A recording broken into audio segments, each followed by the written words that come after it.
We say welcome, welcome, welcome to JAMCOPY's second presentation of our Data Accuracy for Efficiency webinar. As I said, my name is Joan Pinkney, and I'm the manager for licensing and client services here at JAMCOPY. We are absolutely delighted to have you on with us. It really is a pleasure to see you on and to be able to serve you in this particular way. We hope that you have been keeping safe, and we're concluding by virtue of the fact that you're on, that you have been doing well. And so we are very, very happy that you have joined us. As I said, this is the second time that we are presenting this webinar. And the first time we presented it was April of 2021. And we felt it necessary at this time to repeat it. So we trust that those who are on perhaps missed it last time, or if you were on and you want a reminder, we're happy that you have come, and we hope and trust that it will be beneficial. So the main objective of the webinar is to provide guidance to you or affiliates on information that is important as you submit your works, your published works to JAMCOPY for acceptance in relation to licensing. So let me again welcome those who have just joined us. And I'm not sure, are there any directors on? Philippa, are you seeing any director on? I'm not seeing any. Not as yet. Not as yet. So we hope that they will but join. Miss Reedwall is on. Our honorary secretary is on. Mrs. Reedwall, our honorary secretary and our director, one of our directors, is on. Welcome, Mrs. Reedwall. We are very, very happy to have you. And persons may recall that she was one of our presenters for Beyond the Book. What is that the name of our webinar? Yes. Series? Yes. Right, Beyond the Book. And so she made a presentation on retirement, and I gathered that recently, and this is no PR now for her. She has to go pay us some money for all of this, that she has written another book. And so she has another book, and I think it's a continuation on the whole business of retirement. So we're very happy to have you, Mrs. Reedwall. You are welcome. You're welcome. So, ladies and gentlemen, just some housekeeping matters. Please keep your mic muted. We know you are familiar with these platforms, Zoom in particular, and so we ask that you keep your mics muted during the presentation. Of course, there are the features, the raised hand, but we would ask that you keep your questions until the end of the presentation, but during the presentation, you may type them in the chat. And of course, we will respond to them at the end of each of the presentation. So ladies and gentlemen, without further ado, it is indeed my pleasure to introduce to you the presenters. Our two presenters are two of the lovely ladies at JAMCOPY, Jamaican Copyright Licensing Agency. First, we have Miss Philippa Davies, who is Assistant General Manager, Legal Counsel at JAMCOPY. And we have Mrs. Carrie-Ann Whittle-Bonner, who is our Bibliographic Administrator at the JAMCOPY. And both ladies will be taking us through the presentation this evening on our literacy or data accuracy for efficiency. So I am going to now hand over to Philippa, and over to you, Philippa, as our first presenter. Thank you very much, Joan. I appreciate the introduction, and welcome to everyone to this round 2 of this very important seminar as we explain to you the legal basis on which JAMCOPY represents you as the affiliates in licensing your copyright protected works. What we're going to do this afternoon is to firstly just remind you, refresh your memory of that legal basis under the Copyright Act of Jamaica and our Affiliation Agreement as to why we license certain copyright protected works. And then Mrs. Whittle-Bonner is going to explain to you the process of verification, how we ensure that the works that we represent indeed qualify for protection under the Act, meet our threshold for licensing, and that all the data that we need in order to represent you well in negotiating on your behalf with licenses are in JAMCOPY's knowledge. So those are the two sections of our presentation this afternoon. So as I said, we're first going to look at what works are protected under copyright, works that are licensed by JAMCOPY, the legal basis for our operations, then the verification step by step, and the reason why we ask for an update to your repertoire each year, and then we'll have a time for questions and answers.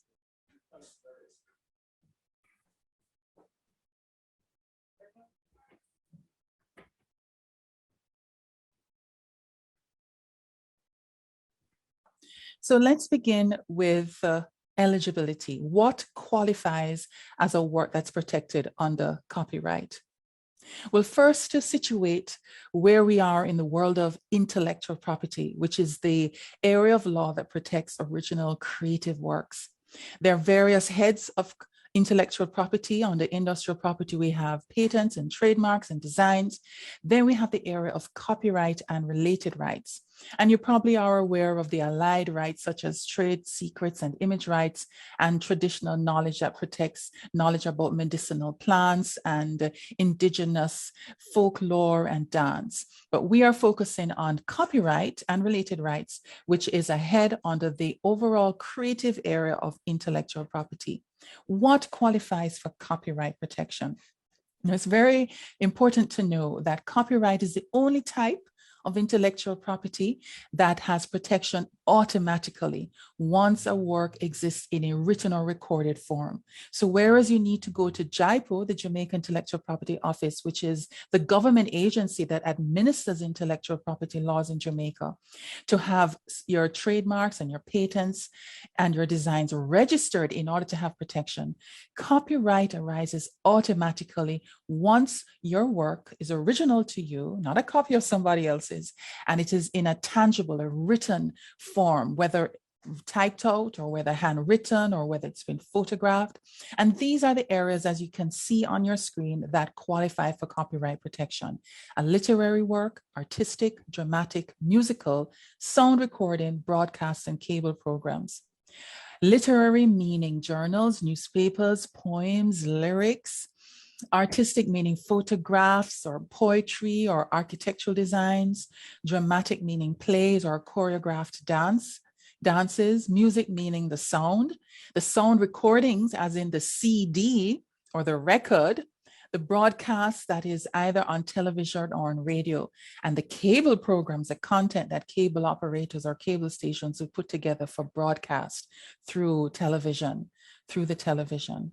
Now, copyright protection does not cover ideas, but it's the expression of the idea, your original take on an idea, that acquires protection under the law.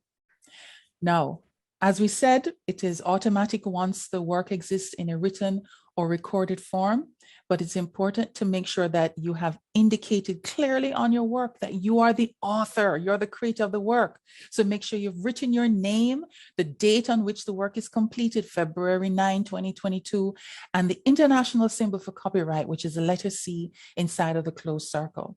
Now, writing your name and the date and the C does not give you copyright. Again, it's automatic once the work is original to you in a tangible form. But putting your date and your name and the C is a statement to anyone coming into contact with that book, with that piece of paper, with that CD, with that photograph, that you are claiming authorship over this particular work. Now, the work that you have under the law is exclusive, meaning that you as an author and creator, you have rights and control over that work, and no one else has those rights. It's exclusive to you. Anybody who wants to use the work in a particular way would need to get your permission.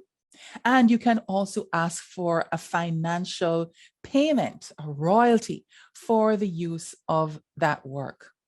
There are two types of exclusive rights: economic rights and the moral rights. And the economic rights, as you can figure out from the word, means that you can earn and income from the use of the work. There's economic benefit from the use of the work. And what are the uses?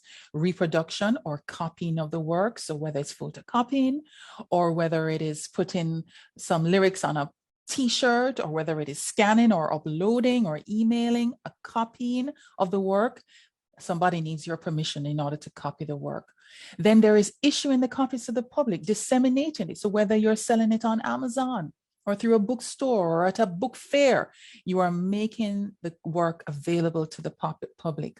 Then there's performance of the work. So the music being played on the radio or a live performance, or if it's being broadcast, again, through radio or television, or if it's being adapted into another form. So for example, translating an English poem into Spanish or into French or into Chinese, and communicating the work to the public by wireless means. So putting it up on a blog or online on a website so that the public can access at their convenience. These activities, these actions are exclusive to the creator of the work, and they would need your permission in order, and someone would need the creator's permission in order to carry out these activities with the work.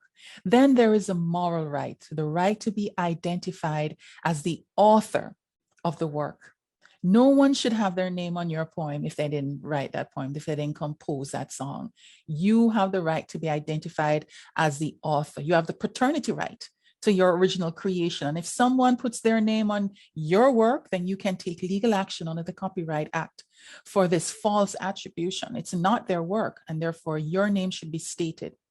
You also have the right to object to any derogatory treatment of your work. If your song is being played or used as a background track, or your photograph or painting is being mounted in an environment that you would consider derogatory to your reputation, you would also have the right of integrity to object to your work being used in such a fashion. So 2 exclusive rights, economic and moral rights. Now I want you to note and keep in mind a distinction of terms. The creator of the work, the one who came up with this original expression of an idea, is the author of the work. And they are, by law, the first owner of the work. The owner exercises exclusive rights. But the author can license, can sell their economic rights, meaning they can give somebody else the right to copy, to distribute to the public, to perform, to adapt, to have it put online, to have it adapted into another language. And then any income, any royalty from the exercise of those economic rights would then go to that other person. Or if the author retains ownership, copyright ownership of the work, then if they exercise those economic rights, the income of the royalty would come to them as the owner. So we have 2 distinctions. The author is the person who created the work, and then the owner is the one who exercises economic rights and can receive the income and the royalty from the exercise of economic rights. The author always has moral rights. You can't sell it, you can't give it away. They always have moral rights. So keep the distinction in mind: author, copyright owner, and author always holding moral rights. Now, I want you to keep in mind also how long copyright lasts. Before 2015, when the Copyright Act of Jamaica was most recently amended, the duration of copyright was the lifetime of the author, and then 50 years after they died. 50 years after death is when copyright would expire on a work, an original work, whether a book or the painting. But since 2015, the Parliament extended the duration of copyright to the lifetime of the author plus 95 years after the author has died. So what does this mean? This means that you must remember to put copyright in your will, and you bequeath to whomever you wish the rights in the copyright in the work, so that they can continue to benefit for 95 years after your passing from the use of their work, if they choose to, and if there is income or royalty still being derived from the use of your work 95 years after. So please remember, affiliates, when you are drawing up your will, to also include your copyright as well. Now, it is important to know that there are some exceptions and limitations to the exclusive rights under the Copyright Act, meaning that the control of your work is not absolute, it's not forever, and it is not completely every single type of use. The law recognizes that the general public will need to access information for educational or self-knowledge and upliftment. And so they've created some exceptions under the Copyright Act to allow the public to use your work in a particular way without having to get permission and without having to pay a royalty. But they're exceptions, they're limited. It's not for any and every type of use. Here they are, and you can look in the Copyright Act, sections 52 to 54, for your own private research, private study. So if you go to the library and you're interested in astronomy, and you see a book that you're interested in, maybe you want to photocopy a page or two out of it for you to carry it home and review at your leisure, you'd be able to make that copy and not have to get permission from the author in order to make that photocopy of the 2 pages or the extract of the book. Or maybe you're writing a critique of a play or a book for the newspaper, or you're reviewing a particular event. You would again not have to get permission or pay royalty in order to carry out that criticism or that critique or review. Or maybe you're reporting current events for the news. And then there are certain copying by libraries, again, for that person who comes for an extract of 1 or 2 pages. So those limited uses do not require permission or the payment of royalty, but it has to be fair. So these exceptions are called fair dealing. It's called fair use under American law. It's fair dealing under British and Commonwealth and Jamaican law. But the idea is that we allow certain limited exceptional uses that are fair. They're not to take away from your ability to earn from the use of the work for your livelihood. It's not to take away the fact that you're still the author or the copyright owner, but it is allowing limited access for limited or exceptional uses. Now we're going to get to what JAMCOPY does, and want you to understand the idea of collective administration. JAMCOPY is a collective management organization, a CMO, and our specialization is in books, text and image-based works, printed, published works. And what we do under collective management is to manage the rights collectively on behalf of many, many authors and copyright owners. So if you were to try and track down every single person in the world who is making a copy of your book, of your poem, of your photographs, it would be expensive and it would be time consuming. You wouldn't be able to track down everybody across the world, just as it would be difficult for every school in the world to be tracking down every single author or publisher of the books that they're using in their curriculum. It's timely and it's costly. But if somebody can do the legwork on your behalf, then why not pay that individual or that entity to do the work for you and to get the permission or to collect the income, the royalty? And that is what a collective management organization does.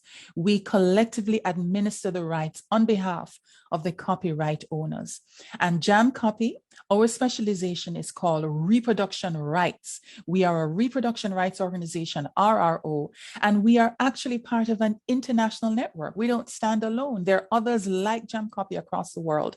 And our umbrella international organization is called the International Federation of Reproduction Rights Organization, IFRRO. And feel free to visit their website to learn more about them, ifro.org.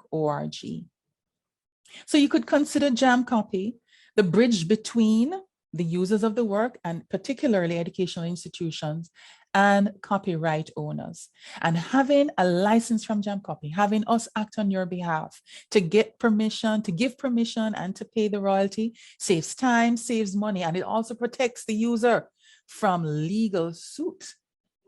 For if somebody's using your work without your permission, you would be entitled under the law to take legal action. So we are like legal insurance for the users, but also a bridge matching you, the author and the owner, with the users. Now, just to say that reproduction rights organizations, which is a specialization of JAMCOPY, is not the only type of right that can be managed collectively. Musical rights are also managed collectively. Dramatic works like plays are managed collectively, and retransmitting broadcasts are managed collectively. And so JAMCOPY actually has two sister organizations in Jamaica, JCAP and JAMS, and they are specializing in music. JCAP represents the authors and publishers of musical works, and JAMS represents music producers. And we specialize in text and image-based works. Here's a bit of trivia, some history to let you know that the very first collective management organization was formed in 1777 in France. It was the Society of Dramatic Authors and Composers. They started with 22 authors. So this is what, 400 years? We've been around for a while. So yes, collective management is an old idea, but it still is current and relevant and necessary. So a bit of trivia for you there. So let's get to the legal basis now on which JAMCOPY stands. The Copyright Act of Jamaica sets out very clearly that copyright in a work may be transferred by assignment, testamentary disposition, or operation of law. By assignment, meaning putting it in writing that I am giving somebody else my rights, or testamentary disposition, meaning putting it in your will. But it is important that it is in writing and signed. So following the law, this is why JAMCOPY has its affiliation agreement. It's a legal document. It is a contract between JAMCOPY and you, where you are asking us to act on your behalf to help manage the licensing of your work. This is why we have the affiliation agreement. Now, just also pointing out that under the Copyright Act, it also recognizes the establishment of licensing bodies, which means a society or the organization that has its main object, the negotiating or granting, either as an owner or prospective owner of copyright or as an agent for him of licenses, and whose objects include the granting of licensing covering works of more than one author. There it is, speaking to the management collectively of the works of multiple authors. So these are the primary basis under the Copyright Act on which JAMCOPY's work stands. So our affiliation agreement is a legal agreement between you and us, where you are authorizing us to act on your behalf, to administer the reproduction, so the copying, and communication of your works. This is it being made available to the public through these extracts, copying of extracts of your works, and you are granting us the right to act on your behalf for the use of your works in Jamaica, but not just Jamaica, because JAMCOPY is part of an international network. We have reciprocal arrangements, bilateral agreements with our sister organizations in other countries across the world. So here's the benefit to you. We are representing your rights in Jamaica, but also you have representation in these other countries across the world through these reciprocal arrangements, these bilateral agreements that we have with our sister agencies. But we are also representing their authors and publishers in Jamaica. So whether they're from Nigeria or from Ghana or from the US or from Canada, they have representation in their country, but also in other countries across the world through this bilateral agreement. Now, as I said, JAMCOPY specialization is text and image-based work, so literary and artistic works. And I said that the Copyright Act recognizes literary, dramatic, musical, artistic works, sound recordings, film, broadcast, cable programs, and typographical or typographical arrangements of published editions, which has to do with how the book is arranged. So the graphics, the design, the layout, this is what gives publishers rights over the books that they publish, separate from the actual content, which is a literary work that the author would have rights over. Now, we administer, JAMCOPY administers, we license literary and artistic, text and image-based works that are published. Now, this is a very important concept to understand. Published meaning that it's been made available to the public. It means that persons can buy or get a copy of your work. If you have written a wonderful book, but it's sitting on your shelf at home and the public has no access to it, that is not a publication for JAMCOPY to be able to represent you on. It has to be available to the public, that they must be able to purchase or use, and then maybe they would want to make an extract, a copy of extracts of the work. So it is very important that your work has been put into circulation in the public. If it's at home or you've just given it to one or two friends and no one else, that would not constitute it being put into circulation in the public. Your work must be available to the public, on the market, available to the public. Now, having said what we cover, the literary and artistic, the text and image-based works, and that it must be published and available to work on the market, and that it must also be under copyright protection, so still within the life plus 95 years period. Let me say what works we do not accept for licensing, that we're not able to license. So works where the copyright has expired. So the 95 years after death has passed. The work is now in the public domain, which means that anyone can take up that work and copy it or adapt it or use it without having to get permission and without having to pay royalties. For example, think of the works of Shakespeare or think of the works of Claude McKay. They're now in the public domain. Copyright has expired. Then works that where an institution, for example, the Heart Trust NTA has produced their own works, they would have rights over their copyright and they would not have to get a license from JAMCOPY to copy their own work. It wouldn't be logical. They are a licensee of JAMCOPY. They have a license for works that they use from other authors and publishers, but for their own works, they have rights over it, so they would not need to get a license from JAMCOPY. And there's some instances where an institution has a direct relationship with a copyright owner and has obtained permission directly from the owner. In that respect, JAMCOPY would not need to intervene or assistance would not be needed. It's really only where it is not possible or it is costly and timely to try and track down the owner directly. But if an institution has a direct relationship, JAMCOPY would not need to intervene. And you remember the exceptions that I told you about, that the law allows the public limited exceptional circumstances to make use of work without having to get permission or pay a royalty. It's called fair dealing.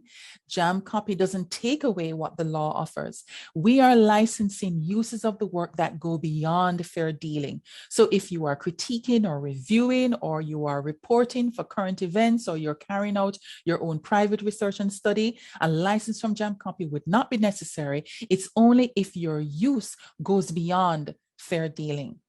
We also don't license works that are on our exclusion list. Now, let me show you. If you go onto the JAMCOPY website, jamcopy.com, you will see under licensing a list of works that have been excluded. What does this mean?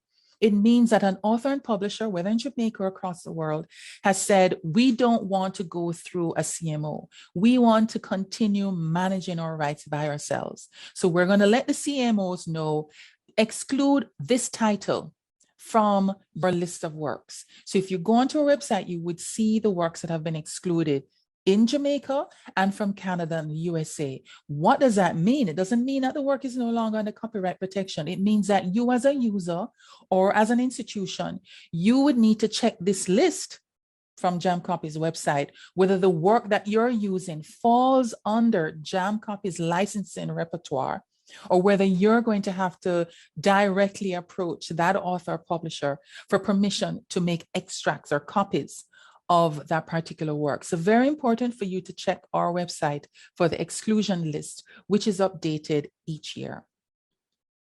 Continuing, what we also do not accept for licensing, originals of artistic works. So for example, the actual canvas painting, that wouldn't qualify for licensing from JAMCOPY. But if a photograph of the painting was put into a publication, that would qualify for licensing.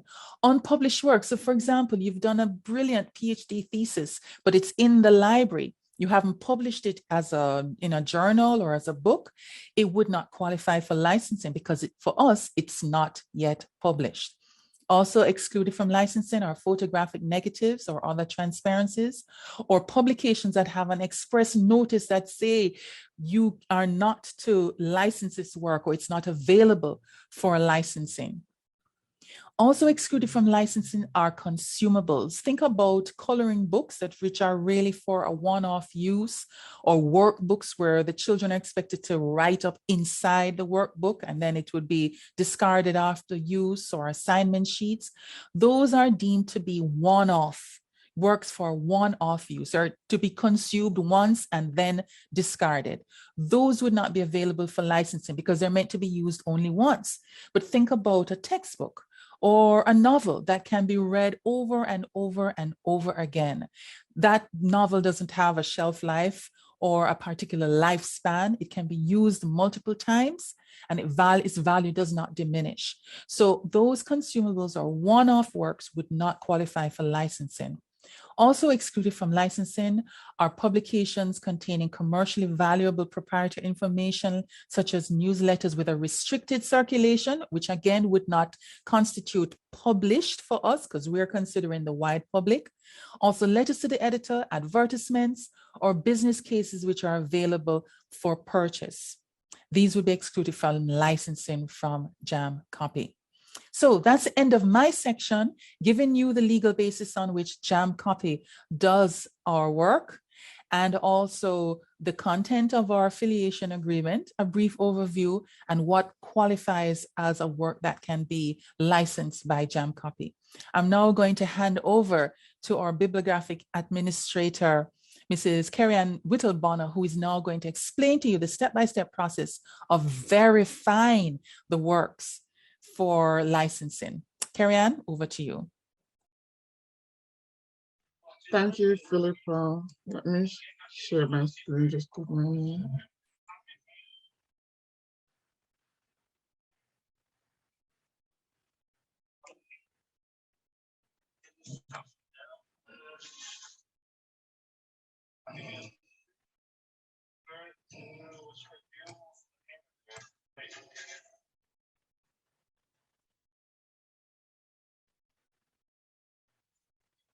Pleasant afternoon, affiliates, moderator Jones and Philippa.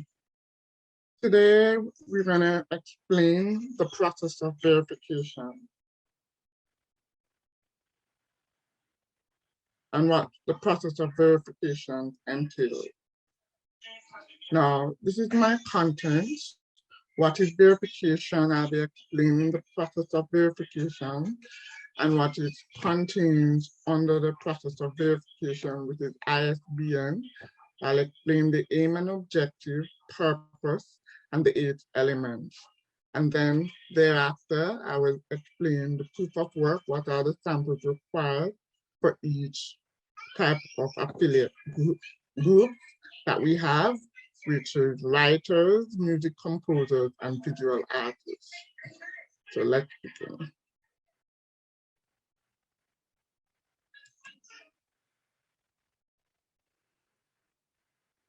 Now, what is verification? It is the process of establishing the truth,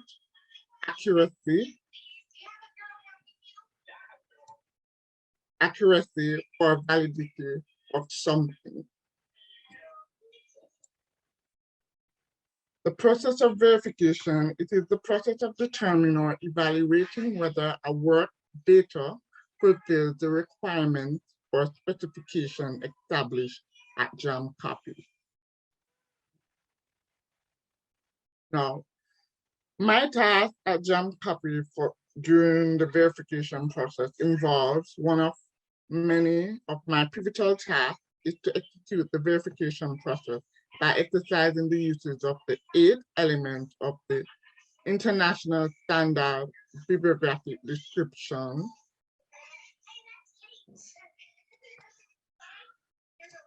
when critiquing work data submitted by an affiliate. Now, the ISBD, which is the International Standard Bibliographic Description, the 8 elements of describing any materials, for example, books, music, booklets, and stuff that we will be talking later. And here are the 8 elements: the title and state of responsibility.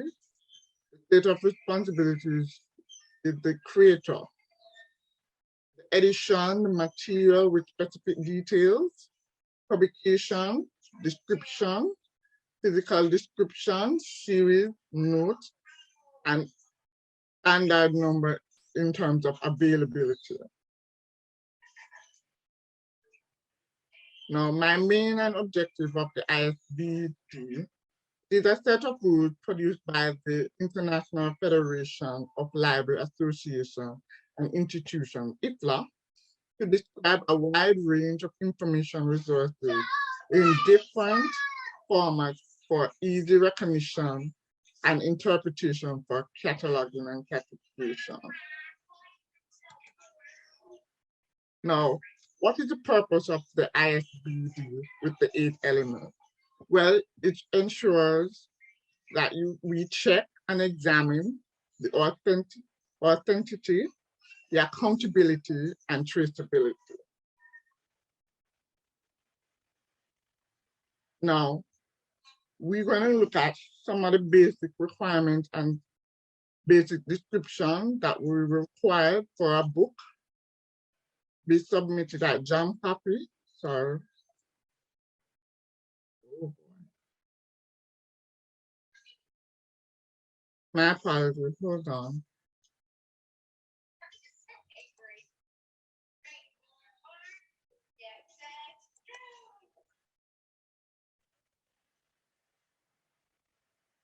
Hold on. My aunt. Give me a second, my apologies, hold on.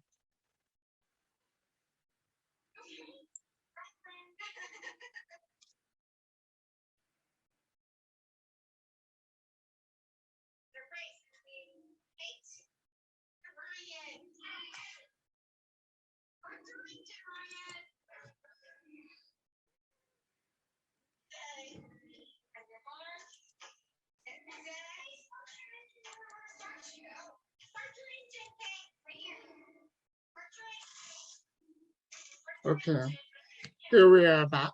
My apology again. The book cover design and layout. Now, as you can see the image, you will see the front and the back cover. As you can see the labels, you have the author, the title, the illustrations, and you will see the spine and the subtitle. And at the back, you will also see some books might have book summary or endorsement or the barcode and price. So we at JAMCOPY will ask you for the front and the back cover.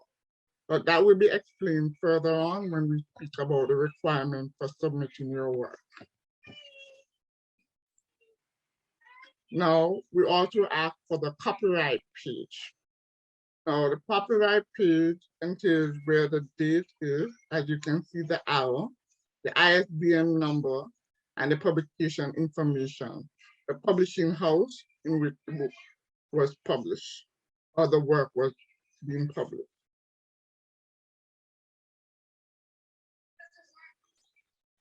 So we're going to look at the proof of work and the samples required for the various affiliate creators group. We have the writers. We have the writers, the musical composers, and the visual artists. Now, we reach where requirement for updating work data. Now, we have a form at JAMCOPY where you will fill out a form if you have new work. So here's what the form looks like. We have a title, we have the ISBN. If it's a journal, then you will see your ISN, date of publication, work type. You have to indicate if it's a book, a newspaper, journal, etc. And the year of publication, and also indicate if it is in print or online. Now, I'm going to explain for each affiliate group the writers and music composers and visual artists. What is required when submitting your work? So I'm going to begin with the writers. Now, for submission for book, ensure that you have the author, if you are the editor of the book, publication year, the book title, if you have edition or series, if necessary, optional, if it's there, place of publication, publisher, a sample copy, meaning a proof of your work published, meaning the front and the back and the copyright paper must be submitted. Book format published, if it's a hardback, paperback, or digital. So you would have to state it on the form, whether it's a hardback, paperback, or digital. The number of page and the ISBN.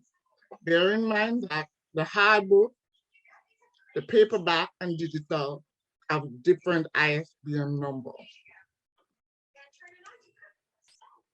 Now, as I was explaining to you, when submitting for a book, the front and the back cover,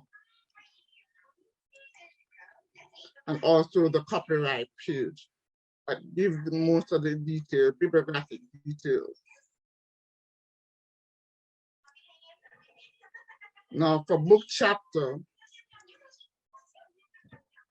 author of the chapter, publication year, chapter title, author, editor of the book, where the chapter is taken from or taken, sample copy, proof of work with name assigned and credited, edition and series if necessary or if it's there, place of publication, publisher, page,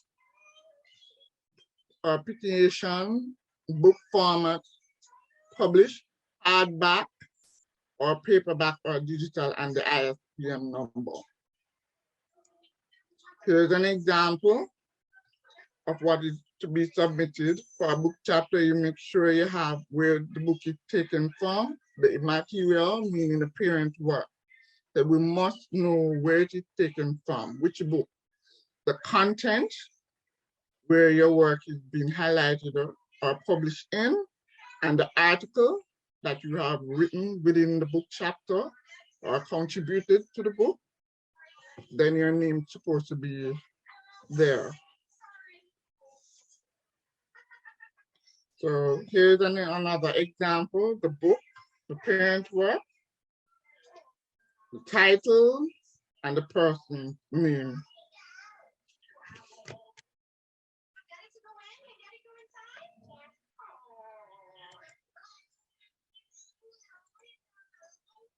Now for journal article, author of the article, publication year, article title, journal name, volume and volume number, issued number, page number, the ISN, which is the International Standard Serial Number, or the URL or DOI, Digital Object Identifier, sample copy, meaning proof of work published. Here's an example of a journal. You have different types of journals. And here's what it looks like, another example.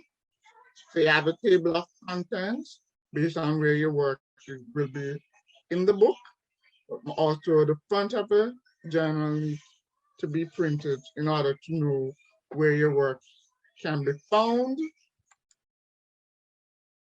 And when submitting a journal article, please ensure that you have the journal article title, the author, if you are the one who writes the article, and the page number. Here's another example.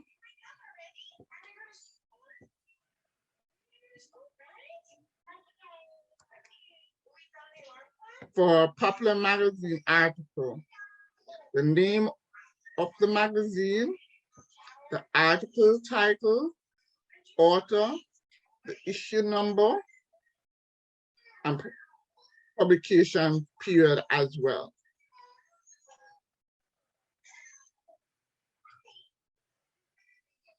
For newspapers article, digital or print, we have the Gleaner and the Daily Observer. Now, when submitting for the newspaper article, whether it's the Gleaner or Observer, you ensure that you have on the article for submission is the author of the article, the date of publication, the article title, the newspaper, sample copy, meaning the proof of work published with name assigned or credited as the creator or writer. So when submitting a newspaper article, ensure that the masthead of the article, which should show that if it's the Gleaner or the Daily Observer with the date, so that we can know for sure it's really a newspaper article.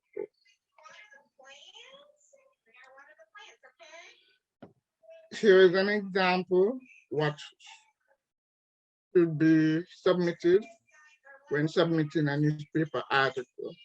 The masthead, which entails the name of the newspaper, the article, title, date of published, author or creator of the work, sample, meaning the content in which of the work being published. Here's another example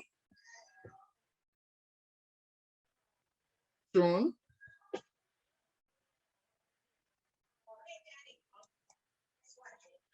Now we're going to go to musical composers.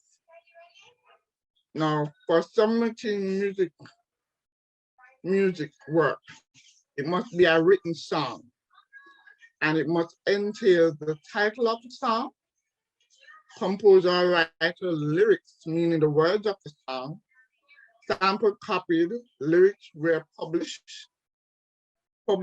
publisher or distributor, year of publication, a sample copy, meaning proof of work published with the name assigned and credited for as the creator or writer. Further, if it's a booklet or a CD album, ensure that the title of a song is copied from the booklet, the words, which is the lyrics of a song, and your name or the composer or the writer of a song should be highlighted under the title of a song from the CD booklet or CD album cover. Now we're going to look at visual artists. For submission, for artwork, for example, the brochures and brochures, as you can see on the screen. From newspaper articles, cartoon comics, photograph,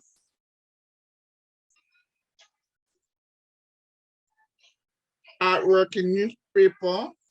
This is what you need to submit. Also the masthead, the title, article title, date of publication, artwork, the artist or illustrator's name should be highlighted and must be seen. Now, in a book or text, the visual artist or illustrator must ensure that when they're submitting their work, must ensure that the title is there, the illustration, and their name supposed to be seen either in the front cover or on the copyright page, depending and how the work is being published. As you can see, for example, see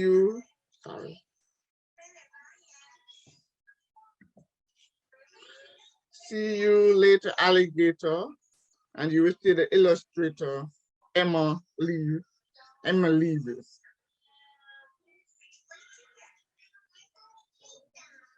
So that is basically for submitting and what's required for submitting your work at JAMCOPY. I thank you. Back to Joan.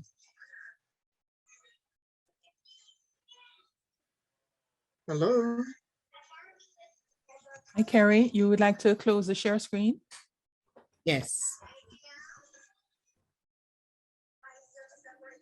Thank you very much. And I hear the applaud. I hear the hands clapping, and it's okay to put the emoticons in the chat as an expression of appreciation for these two presentations. Now, I would like to give the opportunity for those who have questions to go right ahead. You can use the, if you want to type it in the chat, or if you want to use the raised hand feature, and I'll acknowledge you and you can ask your questions. Thank you very much, Mr. Dunkley. I see you're giving a thumbs up. I appreciate that. And don't be afraid. Okay, I see persons clapping. Wonderful. I enjoyed the presentation myself, even though I am resident at JAMCOPY. I see Mrs. Patricia Ridwall's hand. Is that your hand or is it a thumbs up? I'm not sure. It's my hand. Looks like it's a hand. Go right ahead and open your mic and ask a question or make your comment. Okay, first of all, I would like to thank the two ladies for an excellent, excellent, excellent presentation. Absolutely. Really, really very, very helpful. Now, recently an anthology was put out. The Miss Lou anthology was put out, and I have a poem in that anthology. It was published by the University Press in December, I think, right? And I have a poem in that anthology that's treated like something in a journal. That's how you do it. You treat it like a journal article. Filippo? Thanks, Mrs. Ridwall. Yes, you would. So it is a work with other works, with multiple works contained in it. So you would have to cite the anthology as the parent work. And then you would then, as Kerry has indicated, show where your contribution is located within the work. Okay, thank you. You're welcome. Okay, I see Dr. Small has opened her mic. Are you going to ask a question, Dr. Small? Yes, two questions about ebooks. Where does the ebook fit in? Right. Go ahead, Yes, right. So JAMCOPY does not license born digital works. We manage hard copy works that are in print, hard copy. So even if you have an ebook, for us to license the work on your behalf, it must also exist in hard copy form. Okay. You're welcome. Thank you. Yeah, thank you.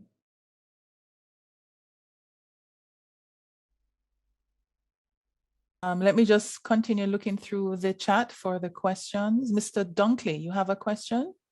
Go ahead, please. Yes, I do. All right. From time to time, I'm into multiple creative disciplines. So I have various types of stuff that I'm published on.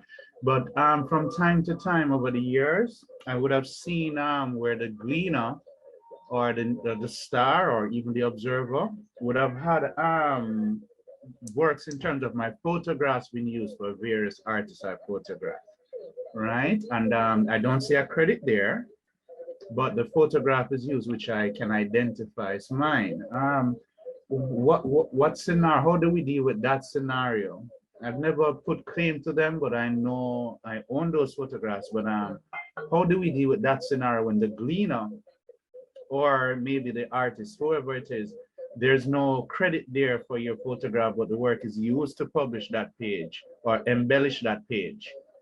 I've seen it happen many times. I have a lot of photographs of artists, but there's no credit.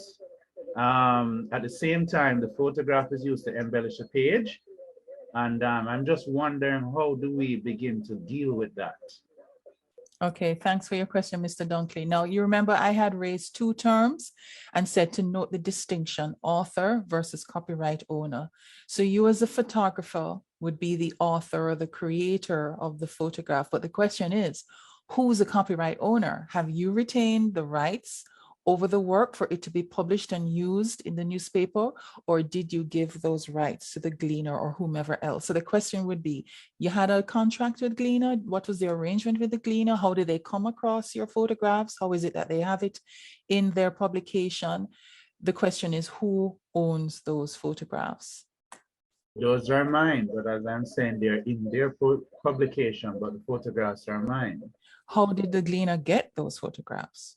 They would have gotten those from the artist, potentially. The artist would have given those over, or maybe a producer that's affiliated with the artist. So that's how those works of mine would eventually get into the paper. So you photographed the artwork? Is that what you're saying? Yeah, man, those are my photography, my whole direction of the session and everything. Okay, so then my question would be then, what was the arrangement between yourself and the artist? So did they commission you to take the photograph, and who would own the photograph after if you were commissioned? So you see, there are several steps to try and settle who owns what at the end of the day, as there are multiple persons that are involved in the creation of this work, which is a photograph of an artwork in the newspaper. So those questions we need to be answered in order to settle the question. Okay. All right. Most of those photo sessions, the directions are mine. Also, the investment is also mine. What I do from time to time, in many instances, I invest in the artist or the individuals I'm photographing. So I own those sessions in terms of the work I produce. They have the usage to go and promote themselves with the work I've created. So in that aspect, I do own those stuff, right? They're not stuff where it's work for hire or I've been paid monies. I deliver those sessions with that kind of authority. So that's the authorship I have over the work. But whereas it is used in the publications now, the Gleaner, etc., and there's no crediting, but I can identify those works and know that those works are mine. I'm just wondering, if do I begin to attack it in a particular way? I just want to know. I think perhaps then once you can establish that chain of rights, and that if it still resides with you after all that multiple intervention, then you should then approach the Gleaner and ask, these are my works. How is it that I have not been credited as the author? But again, make sure you can establish ownership and show that the chain of rights still resides with you. That would be my suggestion, to approach the Gleaner and to inquire why you are not credited as the photographer of the works. Sure, good. Okay. Just wanted to know the best grounds to approach that is not creating any animosity or any unlikable terms. So I just wanted to know the best solution to begin resolving those situations. I do have the info on those publication dates and the various artists and such. So I can begin doing that when time is available. So thank you. Well, I think in any circumstance, just respectfully inquiring, asking questions, right? Because they might have information that you're not aware of, and then it would have to be a resolution between the two of you. So simply respectfully asking information. I noted that this was published. I am the photographer. I am inquiring, and then you continue the discussion from there on. Yes, I just wanted to professionally dealt with in terms of.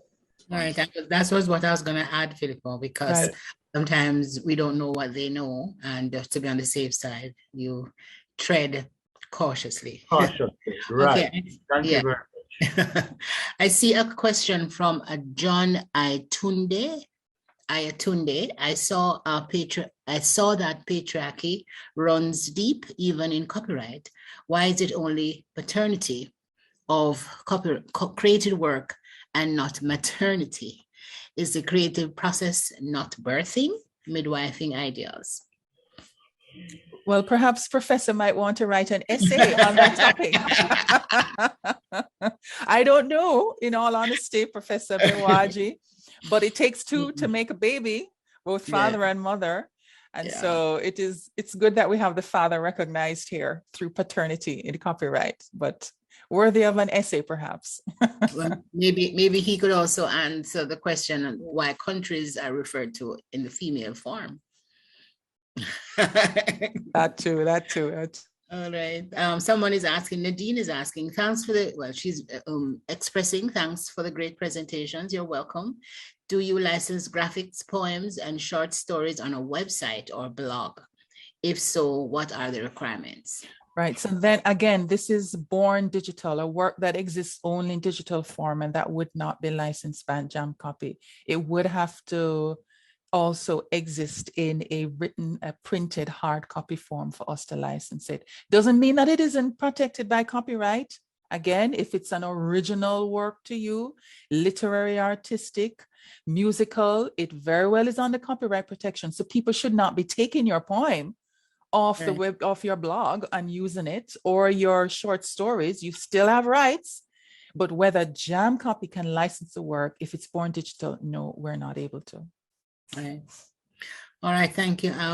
Another question from Erica Campbell. I understand, based on what was said, that an author can publish his or her work in any other publication without permission from the original publisher. Am I right?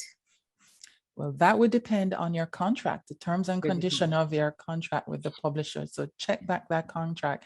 And if you did not have something in writing, well, again, respectfully approach them and ask questions. And this is something very important, authors and publishers, put things in writing, because, you know, sometimes the memory, but it's good. It's best to put things in writing. Absolutely. Another question from Andrea. Does rights management exist for books, for ebooks rather, ebooks? It does. It does. For somebody, it depends on the platform on which your ebook has been published and whether it is restricted to one platform or whether it can be shared across other platforms. Rights management would exist. But again, for licensing, that is not JAMCOPY's area. Okay. And Myrna, hi Myrna, good to see you. Myrna is asking, how are journals published by departments within a university treated? Can the department claim royalty at the same time? Authors within the journal publication register their articles published with you for the copyright management. So yeah, go ahead.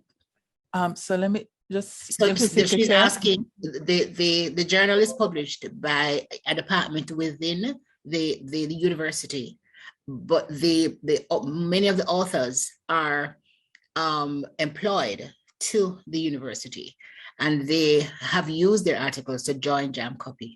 Can the department, because they are the publisher of the journal, can they then join the JAMCOPY?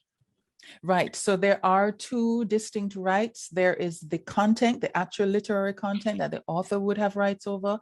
And then there is the typographical arrangement of the published edition, which is what the publisher would have the rights over the journal. So the layout, the formatting, the graphics, the design, the whole investment in putting out the journal. So the journal publisher would have rights over the overall product, and then the authors would have rights over the content itself.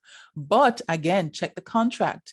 Maybe the contract between the author and the journal publisher is that the journal author has handed rights over to the publisher. I don't know. Check the contract. Right. All right. I see Mrs. Reedwall's hand again. Is your hand up, or is it? Yes, my hand is up. Okay, go right ahead. Okay. When it comes on to hymns, okay, I wrote a hymn, and the hymn is being used in churches, It is on the bulletin, the program for the for the particular up to this weekend gone. It was used for a particular event, and how does that stack up? I'm not quite sure how to treat that. And what I noticed was that somebody changed one line of the hymn in the program this week here. So I'm actually going to tackle them about it. But I want to know how do I treat that? Right. Well, Mrs. Reedford, you're still very much alive, so you still have your rights.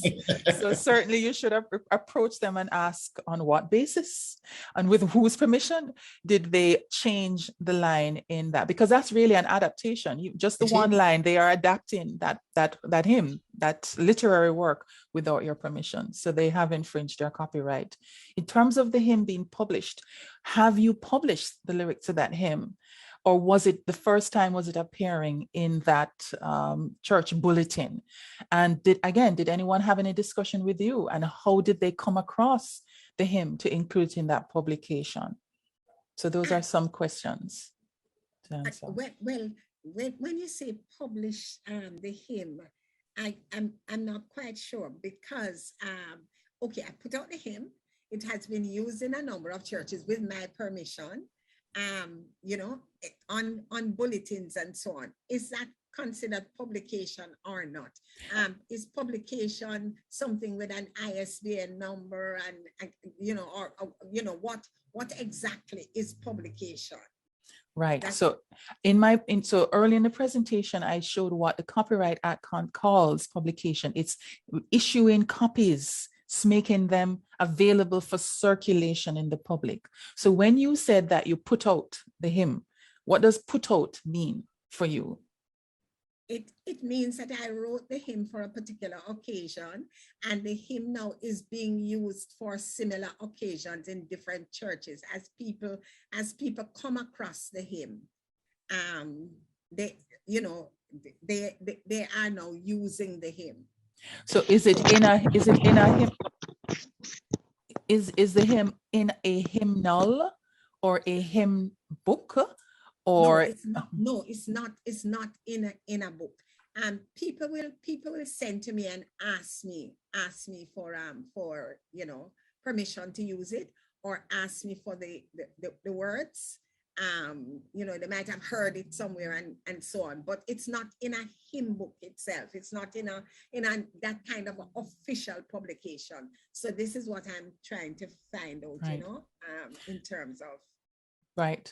So the question is whether the printing of the hymn lyrics in a church bulletin constitutes publication. And I would say, based on our definition of publication, it would not, because it is a limited audience. It's not been made available to a wider public. But also, if they called you and said, Miss Reed, we can use a hymn in this setting, I say, yeah, man, and you sent it to them. Did you have any discussion with them about the use? I would, from that conversation, assume that you've given them rights to make copies of the lyrics of that hymn and to include it in the event.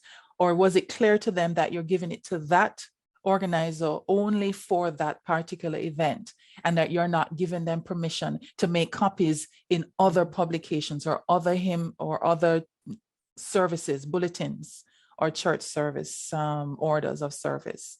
Okay. So all of those questions I would want to answer before coming to a final conclusion. Do you still retain the rights over the copying of your work, or have you given permission by virtue of what you have said to those persons who approached you and asked? Okay. All right. Thank you. It doesn't mean that you might not, Mrs. Reed. I haven't said that you might not, but I would want to say, what was the nature of the conversation, and what is the implication of what you have said to those persons who approached you? And what have they done subsequently? Yeah. Right. That is very helpful. So I can work from there. Thank you very much. Thanks. I think Dr. Small wanted to jump in. I wanted to ask you about publication. Isn't performance in public also a definition of publication? I mean, if I wrote a play and I performed it in public, isn't that considered publication? Your performance is a performance. So the words do have technical meanings under the Copyright Act. A performance of a dramatic works is a public performance, but the publication of the play, the dialogue in writing, is a publication. So two different. And remember, at the beginning, I also spoke about the exclusive rights that you have as a copyright owner. And one of the exclusive rights is economic rights. And I listed out different actions or activities: reproduction, issuing to the public, performance, adaptation. So somebody should get your permission to perform your dramatic piece, and somebody should get your permission to publish or print your dramatic piece in writing. Two different activities for which you have exclusive rights. Yeah. Thank you. Thank you. You're welcome. You did say that. Okay. All right. I'm seeing a continuation of Professor's discussion or question. He says, especially open access journals like Caribbean Journal, do authors have royal rights? Royalty rights. Well, the question is, open access journals, Professor, can anyone have access to that journal and make copies of the journal articles without having to take out a subscription or pay any money? What are the rights of access to those journals? Open access suggests to me that it's open to anyone to come in and make copies and to distribute and to upload and download. The question is whether that journal publisher still retains rights over the publication. So whether you have royalty depends on what the publisher has stated for the journal. But you as an author, maybe you have published, sorry, Joan, maybe you have published in the open access journal, and maybe you have published in a closed journal, the same article. Right. Now, I don't know if that would be a conflict between the two, but maybe you would have royalty coming to you from the closed journal and none from the open access. But here's the thing, if you have that article in open access and anybody can access it freely, that might take away the competitive advantage or that might have a competitive advantage over the closed publication. And then their earnings would then diminish because people can easily access the open access journal. So those are some questions to consider. There's a question from Myrna. What is your current position, policy, actions on unclaimed royalties? I suspect she's speaking of, Myrna, am I understanding that you're speaking to royalties where affiliates have not been paid or have not collected their royalties? Are you speaking to those? Yes, I'm speaking exactly to those. Well, over the years, what we do is that we usually persons with whom we are not able to make contact, we went on a crusade, right, Philippa, this year, trying to get through to those persons who over the years we have had difficulty reaching them. And particularly now that we are making our payments through electronic media, we have been trying to find those persons, and we've made a lot of efforts. Our efforts are still ongoing, and we thankfully have been able to reach quite a bit. We've made a big dent into the list of those persons whose royalties we have been holding over the years. If I may just follow up on that, to say that the monies still remain as unclaimed royalties. Oh yes, absolutely. Financial statements. So nothing, it's not, the money is not appropriated anywhere else. Right. It is disclosed as unclaimed royalties, and it is there to be claimed. Right.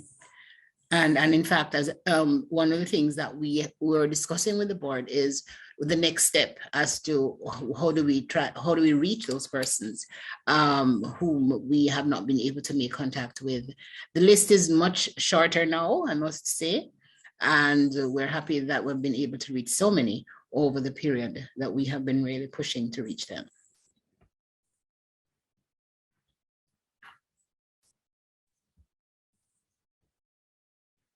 Do we have any other question? I realize that, okay, I'm not seeing any other question. I see a number of persons expressing appreciation, expressing congratulations to the presenters. And we really want to thank you for that. And thanks to the presenters for being open, for expressing, for sharing, and for responding to the questions as they have, particularly Filippo. Thank you so much for lending us with your legal expertise this evening as you have shared with us. So if we have, do we have any other question? Do we have any other comment from anyone? Please, you can do so now. Any final word, Filippo? Well, we're so glad that so many affiliates came for this session. We're really grateful and hope that it has been informative. I believe from your responses on the chat that it has been. And just to remind you, when you have published a new work, you have to update your repertoire with JAMCOPY. We are not following everybody's publications. We wouldn't know if you have a new article or book out. You have to let us know. And this is a reminder that we put in the royalty statement every December. Any new works, please let us know and update your repertoire with us. And we would love to have that information before the end of our financial year, which is April 30th of each year. So please update your works with JAMCOPY. And when we send the reminders, please don't be annoyed. We just want to jog your memory for you to send it in to us. We don't want to be annoying, but we're just reminding you, update your repertoire with JAMCOPY. So thanks again for coming, and thanks, Joan, for moderating. And thank you, Carrie Ann, for your presentation. And just to add that if you have no new work, you just ignore the email because you have no new work. So that's okay. But we know that sometimes persons, as Philippa said, persons have called and they're a little bit annoyed that we're sending to ask them about new work, and they have sent us all their new work. But then we send bulk emails, as you can appreciate. So we will send it to you. Not because we're trying to annoy you, as Philippa said, but because we're trying to ascertain and to get the works. Also, if there are persons who have not completed their revised affiliation form, or if you know of other affiliates who have not completed their revised affiliation forms, you have a colleague or a friend who is a JAMCOPY affiliate, just nudge them and ask them whether they have done, completed their forms, or whether they have collected their royalties. Just nudge them just in case they may not have. But again, thank you. And I join with Filippo to thank you for being on. And we look forward to having you on again when we make another presentation certainly for your benefit. Have a good rest of the evening and take care. Thank you very much. Very interesting.